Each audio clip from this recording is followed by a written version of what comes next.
होय वंदिता श्रीराम. जसं कौशल्या मातेला नमन केलं तसंच सगळ्या मातेंना नमन केलं कोण रामांनी. आणि नमन केल्याच्या नंतर कैकेयी असेल द्वेष ठेवला नाही, तिनं पाठविलं असं वाटलं नाही. महाराज सुमित्रा असेल त्यांना वंदन केलं, म्हणून वंदन केल्याच्या नंतर काय केलं ऐका. कौशल्यशी नमिता लक्ष्मण तिने सप्रेम दिले आलिंगन. तुझे केसी झाडीन चरण तू संरक्षण करी श्रीरामा. आणि म्हणून कौशल्या माता म्हणू लागल्या लक्ष्मणा, हे बघ माझ्या पुराचं म्हणजे रामाचं संरक्षण कर बर का. आणि संरक्षण केल्याच्या नंतर काय करीन, तुझे केसी झाडीन चरण इतकी सेवा करीन. पण माझ्या पुराला कुठलाच आघात या वनामध्ये जात असताना होऊ देऊ नको. काय काळजी घेते महाराज माता, कुठलीही माता असू द्या, तिचं स्नेह कुरण असते म्हटले. मग ती कुरूप असेल तरीही तिचं स्नेह हे चांगलंच असतं महाराज. म्हणून काय काय विनंती करू लागले ऐका. सांडोनिया निज माता पिता सांडोनिया सोभोग सुंदर कांता.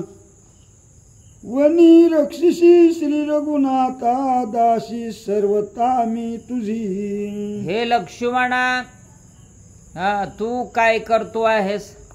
सांडोनिया निज माता, आईला सोडलंस बाप्पा.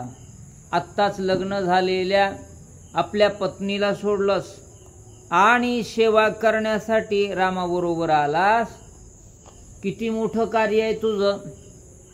एवढं कार्य असताना माझ्या मुलाची एकंदरीत काळजी घे, मग मात्र मला सुख म्हणजे सुख होईल. तू म्हणशील ते सेवा करते, काळजी घे बरं का. श्रीरामे अर्पिसी स्वादिष्ट फळे नित्य मस्तकी वासी जळे. काष्टे पूर्वीशी प्रबळे दासी केवळ मी तुझी. एवढं काम कर बर का लक्ष्मणा.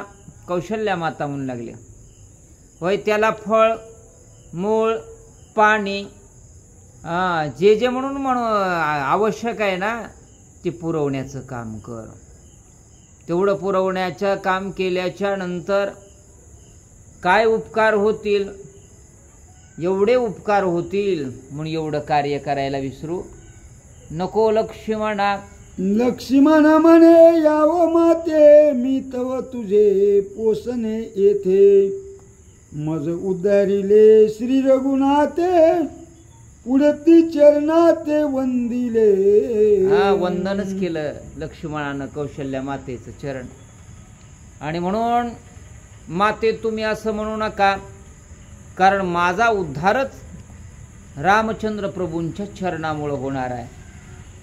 म्हणून तुम्ही उपकाराची भाषा करू नका. का करू नका. अहो त्यांचेच उपकार आमच्यावर आहेत ना, रामाचेच उपकार माझ्यावर आहेत.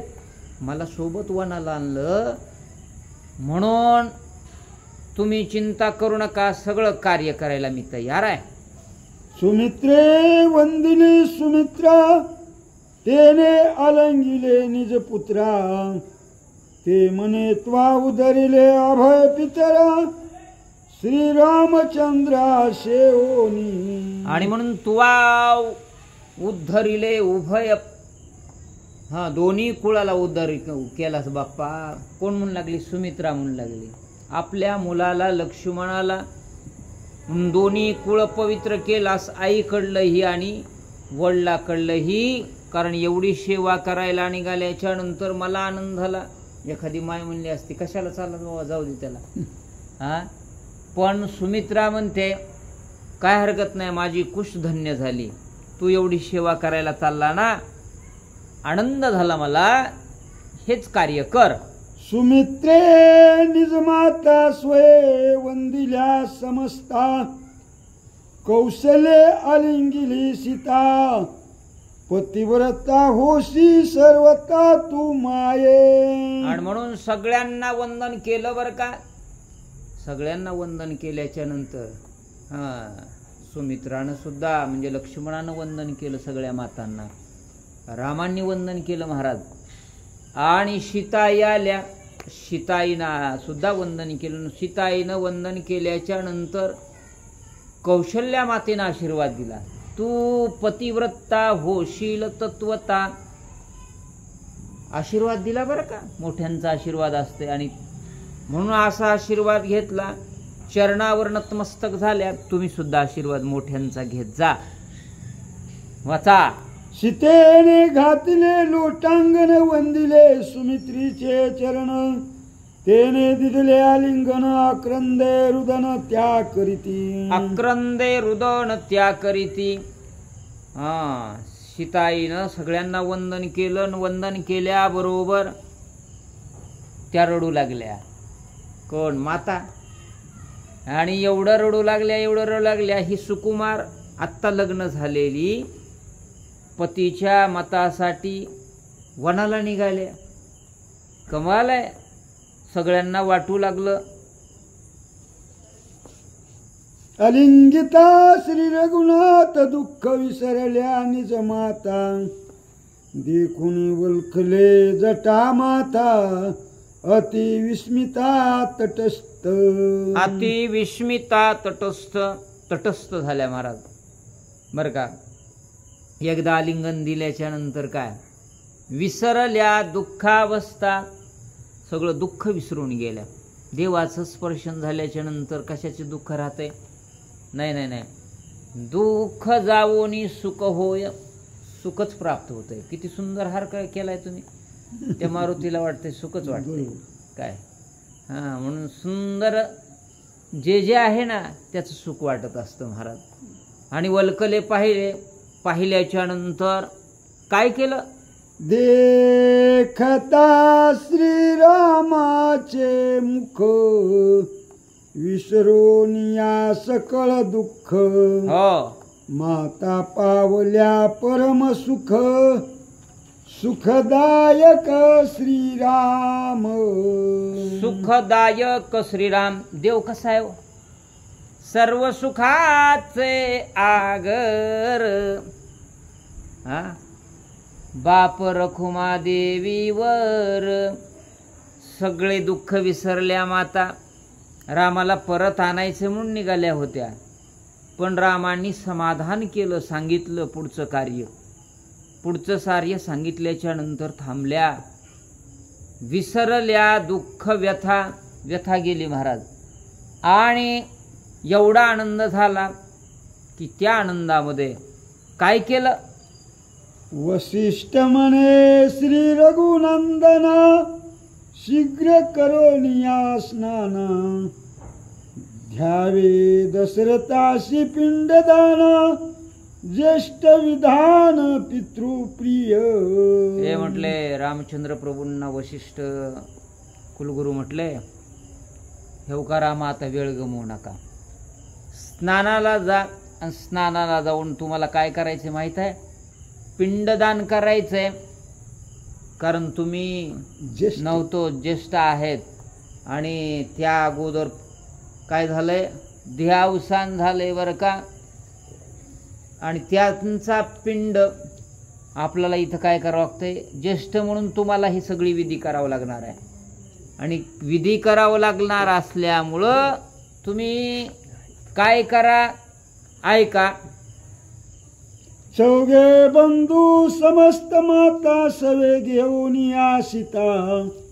श्रीराम झाला स्नान करिता श्री दशरथा उदरावया.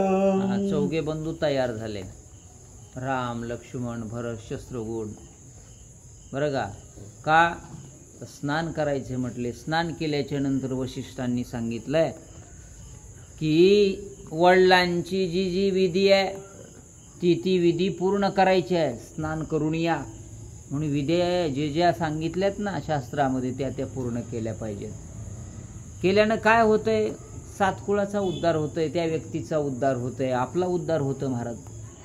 म्हणून ते उद्धार होण्यासाठी सगळ्या गोष्टी सांगितल्यात. आपण शहाणपणा करत जाऊ नये. काय होत नसेल तर गप्प बसत जावं. पण हे असंच असतंय का, ते तसंच असतंय का, त्याच्यामध्ये आपण डोकं लावायचं नाही. आपण फार कमी आहेत, आपला अभ्यास तेवढा नसतो. म्हणून करता येत असेल तर चांगलं करा. सगळ्यांना सांगितलं तयार व्हा. चौघही तयार झाले का आता पिंड एकंदरीत दशरथांची जी विधी आहे ती करण्यासाठी. श्रीरामे करावया पिंडदान, तिळ तांदूळ यव तूर्ण, भरते आणले आपण ते रघुनंदन न घेची. तिथूनच आणलं होतं अयोध्येतून भरतानी. जे जे लागते म्हणले त्या विधीला, तीळ तांदूळ जे जे जवा काय काय असते ते देवबाप्पा सांगतात. ते सगळं आणलं होतं. म्हटले आता गेल्याच्या नंतर ही भविष्यात लागणार आहेत. ते न घे रघुनंदन, परंतु रामांनी घेतलं नाही. थोरल्या पोराच्या हाताने हे सगळं करावं लागतं. का घेतलं नाही? मी नाही सेवित अन्न, करीतो वन फळाचे भक्षण, त्या फळाचे पिंडदान करीन आपण पिता पितार्था. करीन आपण. म्हणून मी ते करेल म्हणले बुवा. का? मी वनवासामध्ये आहे, वल्कल घातलेली आहेत आणि वल्कल घातल्यामुळं मला तुमचं तीळ नको, तांदूळ नको, इथलं काहीच नाही. जे जे म्हणून मी इथं वापरतोय त्याच गोष्टीचं काय करेल? पिंडदान. पिंडदान करेल. म्हणून ती फळं असतील त्याचा एकंदरीत जे जे म्हणून प्राप्त होतंय तेच करीन, मी तुमचं स्वीकारणार नाही. म्हणून आपणही तेच केलं पाहिजे जे आपण ग्रहण करतो. म्हणून रामांनी असा एक उपाय सांगितला. मज वनवासाचे दृढ व्रत, अन्न हाती नाही स्पर्शित, युगुदी पुन्नांग अति पवित्र पिंड पितरार्थ देईन. मी काय करेल? मी वनवासामध्ये आहे आणि वनवासामध्ये असल्यामुळं होय तेच भक्षण करतोय. मी फळाचं भक्षण करत असल्यामुळं फळाचंच एकंदरीत पिंडदान करेल. विगुदी वृक्ष आहे इथं. आणि त्या विगुदी वृक्षाच्या माध्यमातनं किंवा पन्नाग वृक्षाच्या माध्यमातनं पवित्र आहेत ते, त्यानुसारच पिंडदान मी करायला तयार आहे. तुम्ही आणलेलं जे साहित्य आहे ते मी घेणार नाही. रामाने निश्चय बोलून दाखवला. आणि मग काय केलं?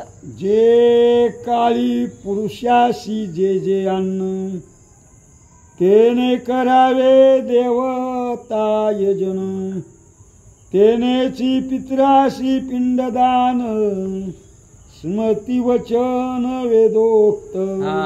पुरावा सांगू लागले रामचंद्र प्रभू.